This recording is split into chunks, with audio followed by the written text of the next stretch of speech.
গং গণপতয়ে নমঃ। ওং গাং গিং গং সগুরুবে নমঃ। নমো লিং আধাশক্তি তারায় পৃথ্যাং নমঃ। ওং নমঃ শিবায়। হর হর মহাদেব। নমস্কার বন্ধু, অ্যাস্ট্রোলজি 24x7 ইউটিউব চ্যানেলে আপনাকে আরও একবার স্বাগত। আমি আপনাদের বন্ধু শ্যামল। বন্ধু সঙ্গে থাকুন, ভালো থাকুন।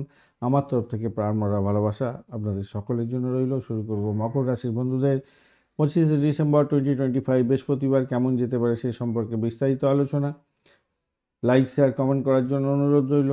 আর চ্যানেলটি আপনাদের সমস্ত ভিডিওর আপডেটগুলো পেতে চ্যানেলটি সাবস্ক্রাইব করে রাখবেন। আজকের দিনে দ্বিতীয় ভাব দিয়ে চন্দ্র এগোচ্ছে হরিষ্ঠা নক্ষত্রকে সঙ্গে নিয়ে, অর্থাৎ মঙ্গলের নক্ষত্র দিয়ে 8টা 18 মিনিট পর্যন্ত চলতে থাকবে। তারপরে শতবিশা নক্ষত্র রাহুল নক্ষত্র দিয়ে চলতে থাকবে। আজকের দিনে মঙ্গলদেব 69% কাজ করবে, চন্দ্রদেব 84% কাজ করতে থাকছে। সেদিক থেকে দেখতে গেলে ভালো হলো। মঙ্গলদেব কিন্তু কম্বাস্ট অবস্থায় আছে, অপরদিকে 99% কাজ করবে আজকের দিনে রবিদেব। বুধদেব একদম ড্যামেজ, 19% কাজ করবে। বৃহস্পতিদেব 47% কাজ করছে। শুক্রদেব 77% কাজ করবে, মোটের উপরে ভালো। শনিদেব আপনার 30% কাজ করবে বলছে। তো আজকের দিন অষ্টক বর্গে আপনি পেয়েছেন 32 ডট, অত্যন্ত ভালো ডট নিয়ে এগোচ্ছেন। অপরদিকে আপনি রোপাস র্যাঙ্কিংয়ের মধ্যে যাচ্ছেন, সেটা হচ্ছে 6.85। সেক্ষেত্রে পজিটিভ ভাইব্রেশন অনেকটাই থাকছে আপনাদের ক্ষেত্রে।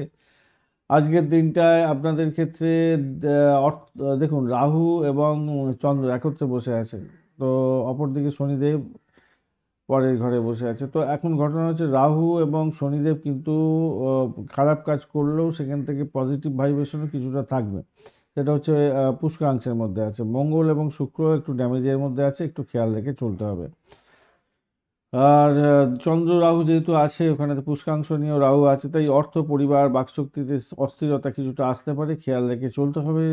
আর ঋণের ব্যাপারটা থাকছে আজকের দিনে, রোগের ব্যাপার এবং প্রতিযোগিতামূলক ক্ষেত্রে পুরানো সমস্যা কিছুটা এসে যেতে পারে, খেয়াল রেখে চলতে হবে। আজকের দিনে রবি মঙ্গলের যে কম্বাস্ট অবস্থায় আছে সেক্ষেত্রে ক্লান্তিবোধ আসতে পারে, গোপন চাপ আসতে পারে, নিদ্রাহীনতায় ভুগতে পারেন। একাদশ ভাব আপনাকে সাপোর্ট কিছুটা করবে। বুধ যদিও বা কম বাজে অবস্থায় আছে, শুক্রদেব কনবাস্ট, সেক্ষেত্রে আয়ের জায়গাটা আছে, তবে আনন্দ এবং লাভের জায়গাটা বিলম্ব হতে পারে।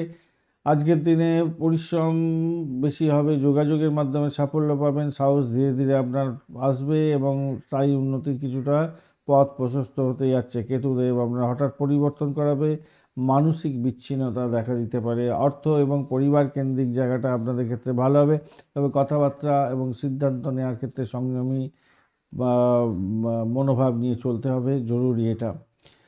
স্বাস্থ্যের ক্ষেত্রে দাঁত, গলা, মুখগহ্বরের কিছু প্রবলেম আসার সম্ভাবনা আছে। নিদ্রাহীনতা এবং পেটের সমস্যা, গ্যাস অ্যাসিডিটির সমস্যা এগুলো থাকার সম্ভাবনা প্রবল। যাদের 40 ঊর্ধ্ব ব্যক্তি আছেন বন্ধু, আজকের দিনে পড়াশোনার ক্ষেত্রে যারা আছেন মনোযোগ কমে যেতে পারে। মুখস্থ নির্ভর পড়াশোনার ক্ষেত্রে অসুবিধা হতে পারে, ধৈর্য ধরে পড়াশোনা করতে হবে। উচ্চশিক্ষার ক্ষেত্রে ভালো হতে যাচ্ছে। ফাইন্যান্স, হিসাব নিকাশ, গবেষণা, আইন বিষয়ে ধীরে ধীরে অগ্রগতি হতে যাচ্ছে। বিদেশে অনলাইন পড়াশোনা করছেন, সেক্ষেত্রে ভালো হবে। চূড়ান্ত কোনো সিদ্ধান্ত আজকের দিনে লেখাপড়ার ক্ষেত্রে নিতে যাবেন না। অর্থ সংক্রান্ত ক্ষেত্রে আয় এবং ব্যয় একসঙ্গে চলবে। পারিবারিক খরচ কিছুটা বাড়তে পারে, পুরনো ঋণ মেটানোর জন্য বা বিল মেটানোর জন্য আজকের দিনে একটু চাপ আসতে পারে। বড় লেনদেনের থেকে একটু এড়িয়ে গেলে ভালো হবে। চাকরির ক্ষেত্রে অফিসের দায়িত্ব বাড়বে, সহকর্মীদের সঙ্গে ভুল বোঝাবুঝির সম্ভাবনা প্রবল। নীরবতা এবং কাজের মধ্যে নিজের খামতি যাতে না থাকে সেই দিকটা খেয়াল রেখে চলুন, তাহলে মান সম্মান, খ্যাতি, প্রতিপত্তি বৃদ্ধি পাবে।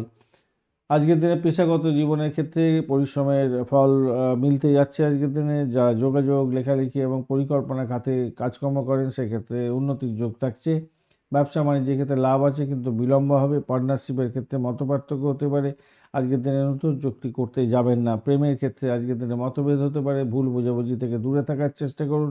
দাম্পত্য জীবনের ক্ষেত্রে, সাংসারিক ক্ষেত্রে যেটা দেখা যাচ্ছে, সঙ্গীর সঙ্গে মনোযোগ মনের মিল নাও হতে পারে। আজকের দিনে খেয়াল রেখে চলতে হবে। তো সহযোগিতামূলক আচরণ করার দরকার আছে আপনার। ভ্রমণের জায়গাটায় খরচ বেশি হওয়ার সম্ভাবনা থাকছে। সন্তানের আবেগকে দেখতে হবে। পড়াশোনার দিকটা মাঝারি প্রকৃতির হতে যাচ্ছে। বেশি প্রশ্রয় না দিয়ে গাইড করার চেষ্টা করুন আজকের দিনটায়। শুনফা এবং ভাসি যোগের কারণে কর্মক্ষেত্রে আপনার ব্যক্তিত্ব উজ্জ্বল হতে যাচ্ছে। সকট যোগের কারণে আপনার ভাগ্য ওঠানামা করবে। মঙ্গল দোষ আছে যেহেতু, তাড়াহুড়ো করে কোনো ডিসিশন নিয়ে ক্ষতিগ্রস্ত হতে পারেন। আমলা যুগের কারণে আপনার নৈতিকতার মাধ্যমে চললে আজকের দিনে ভবিষ্যৎ উজ্জ্বল হতে যাচ্ছে। গাঢ় নীল, ধূসর এবং সবুজ রং ব্যবহার করতে পারেন। 4 এবং 8 সংখ্যাটা যাচ্ছে সকালবেলা 9:30 থেকে 10:45 এবং বিকালবেলা 4:15 থেকে 5:30 পর্যন্ত। সময়টা আপনাদের ক্ষেত্রে অত্যন্ত গুরুত্বপূর্ণ হতে যাচ্ছে, ভালো ফল পাবেন। আজকের দিনে উত্তরাষাঢ়া নক্ষত্রের বন্ধুদের দায়িত্ব এবং নেতৃত্ব দেওয়ার ক্ষমতা বৃদ্ধি পেতে যাচ্ছে, ধীরে ধীরে স্থায়িত্ব পাবেন কাজের ক্ষেত্রে। আজকের দিনটা শ্রবণা নক্ষত্রের বন্ধুদের ক্ষেত্রে যারা লেখাপড়া করছেন, যারা গাছবান্নার সঙ্গে যুক্ত আছেন, পরিকল্পনা মাফিক চললে লাভ ওঠানোর সুযোগ অনেকটা থাকছে। গোপন তথ্য কাজে লাগতে পারে আজকের দিনে।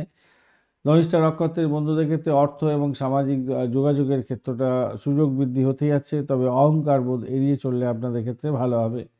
ধন্যবাদ বন্ধু, ভিডিওটি দেখার জন্য। লাইক, শেয়ার, কমেন্ট অবশ্যই করবেন। এই ধরনের ভিডিও পেতে অবশ্যই চ্যানেলটি সাবস্ক্রাইব করে রাখবেন। বন্ধুর সঙ্গে থাকুন, ভালো থাকুন।